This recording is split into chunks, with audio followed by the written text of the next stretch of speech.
Le coronavirus accélère le déclin final des énergies fossiles, selon Carbon Traqué.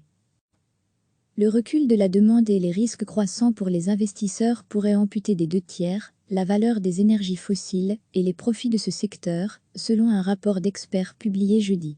La concurrence d'énergie non carbonée au coût de plus en plus compétitif et les politiques des États en matière climatique et de souveraineté énergétique sont en train de pousser l'industrie du pétrole, du gaz et du charbon vers le déclin final, estime le think tank Carbon Traqué.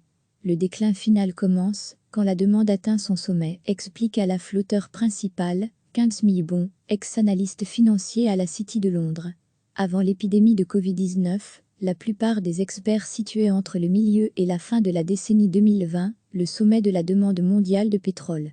Les groupes pétroliers vivent plus loin, le PDG de Total anticipant, dans une interview jeudi, une demande à son maximum à 2030. Mais la crise générée par l'épisode de confinement mondial pourrait accélérer le processus. Selon Carbon Traqué, il se peut que nous ayons atteint ce pic, estime Monsieur Bon. À lire aussi, grave fuite de carburant en Arctique, Vladimir Poutine déclare l'état d'urgence, les entreprises des énergies fossiles représentent aujourd'hui 18 000 milliards de dollars en actions cotées, soit un quart de la valeur des marchés, relève le rapport. Si la demande reculait de 2% par an, conformément aux objectifs de l'accord de Paris de maintenir le monde sous 2 degrés Celsius de réchauffement, leurs profits futurs seraient amputés des 2/3. Ils tomberaient à 14 000 milliards, au lieu des 39 000 milliards estimés par la Banque mondiale, selon le calcul de Carbon Traqué.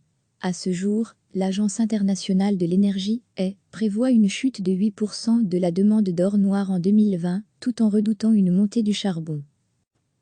Le recul de la demande et les risques croissants pour les investisseurs pourraient amputer des 2/3 la valeur des énergies fossiles et les profits de ce secteur, selon un rapport d'experts publié jeudi. La concurrence d'énergie non carbonée au coût de plus en plus compétitif et les politiques des États en matière climatique et de souveraineté énergétique sont en train de pousser l'industrie du pétrole, du gaz et du charbon vers le déclin final, estime le think tank Carbon Traqué.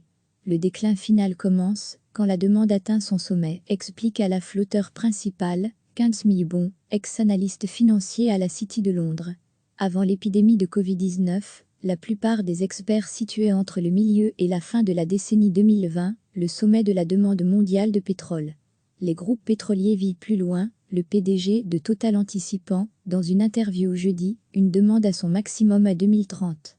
Mais la crise générée par l'épisode de confinement mondial pourrait accélérer le processus. Selon Carbon Traqué, il se peut que nous ayons atteint ce pic, estime Monsieur Bon. À lire aussi, grave fuite de carburant en Arctique, Vladimir Poutine déclare l'état d'urgence, les entreprises des énergies fossiles représentent aujourd'hui 18 000 milliards de dollars en actions cotées, soit un quart de la valeur des marchés, relève le rapport. Si la demande reculait de 2% par an, conformément aux objectifs de l'accord de Paris de maintenir le monde sous 2 degrés Celsius de réchauffement, leurs profits futurs seraient amputés des 2/3. Ils tomberaient à 14 000 milliards, au lieu des 39 000 milliards estimés par la Banque mondiale, selon le calcul de Carbon Traqué. À ce jour, l'Agence internationale de l'énergie, prévoit une chute de 8% de la demande d'or noir en 2020, tout en redoutant une montée du charbon. Cliquez sur s'abonner pour recevoir les dernières nouvelles.